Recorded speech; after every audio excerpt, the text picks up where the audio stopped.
So my goal is to try to get as much brain data on Bitcoin as possible, as much expression, so that we can kind of explore the unknown unknowns, and we can kind of push the field further in ways that, you know, people don't think is possible today.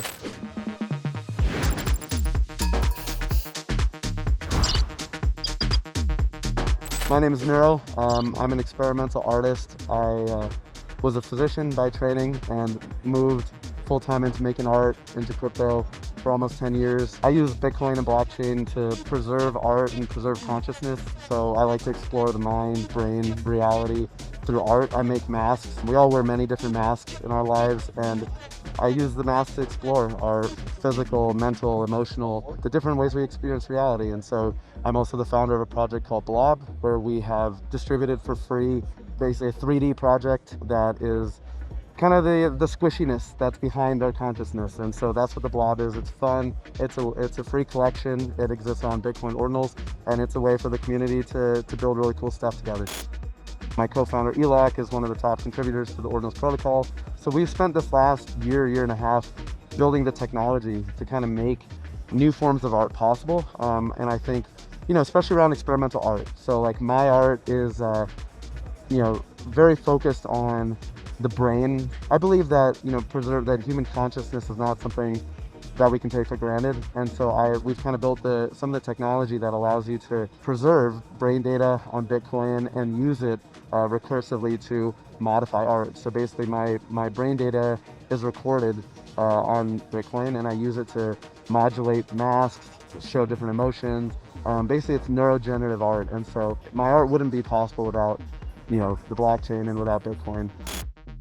After the last cycle, you know, in crypto, I kind of thought that there was a lot more opportunity to build on Bitcoin. And I really believe that preserving your art, preserving data, preserving things that matter on Bitcoin is a really big deal. This idea that if, you know, these are the cave paintings of our generation, when my daughter is growing up in 10, 15 years, for her, like, to be able to explore my story, my art in her own way, I think is really powerful. And when I, you know, learned about ordinals, I saw that potential for preservation. And then the second part, I think, is experimentation and the ability to experiment, to build. It didn't seem like we would get another shot at doing digital art in a clean way and fresh start after NFTs, but the chance to really bring a new perspective, bring a new energy to Bitcoin, it's really exciting. And I think that's what's drawn me to work on ordinals. I have a pretty interesting and maybe unique background into this. I've always done abstract art my whole life. I've written poetry. You know, I went to medical school, basically doing humanities alongside with medicine, and I got pretty burned out of the medical system. Basically, my family members were told there's no more treatments for you. My father was told he had 3 weeks to live. My brother was in and out of the hospital. He had bipolar. So this was almost 10 years ago. And I was, you know, training as a physician, and I said, basically, I wasn't given a diagnosis. I was depressed, I was burned out, but I was told when I went to get help that if you get a diagnosis, that's going to be held against you your whole life and you won't be able to practice medicine. And that just seemed like the craziest thing to me. Like, I wanted help. And so that got me totally out of the system and saying, how can we create better ways to heal? How can we use science in real ways and organic ways? So ever since 2013, I've been experimenting with doing decentralized research, clinical trials in different ways, looking at different models for healing, like making art. I believe that art has an enormous power to heal. I have bipolar type 2, and by making art, you know, I've kind of come off of some of my own medications that I've been on. So this journey has been, I guess, a lifetime in the making. Yeah, there's a piece that I made called I'm Golden. It's a mask, and it's basically this cool generative piece where there's a mask that's floating on this intergalactic computer, where it's a green mask that's kind of like the one I'm wearing. It's floating, and basically it's the first piece that I did with a mask where I had it be controlled by my brain data. So every time I blink, it just glitches out and turns golden. And there's a poem that goes with it. And, you know, I think as I was battling my own struggles with bipolar type 2, I felt pretty low. You know, there's a lot of stigma.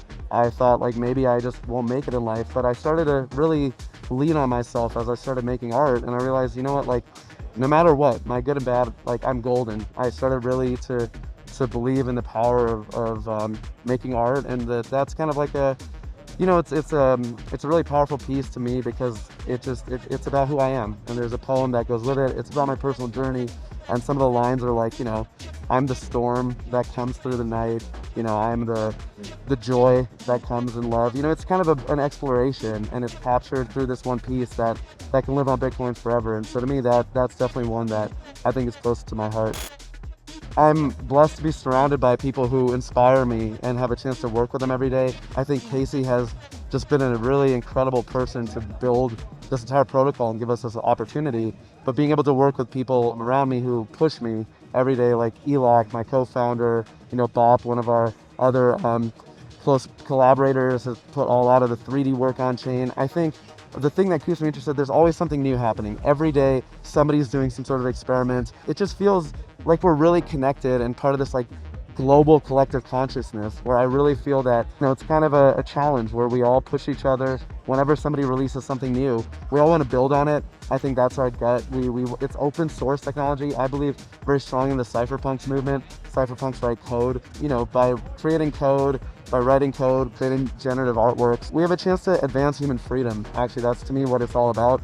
And I really believe that putting art on chain on Bitcoin, building new technologies, we have an opportunity to free the mind. That's, I guess, my tagline. Nuro Realm is about freeing the mind so that we can have more of an open mind. But, we live in a day and age where Big Brother is present, and so we're always monitored on the internet.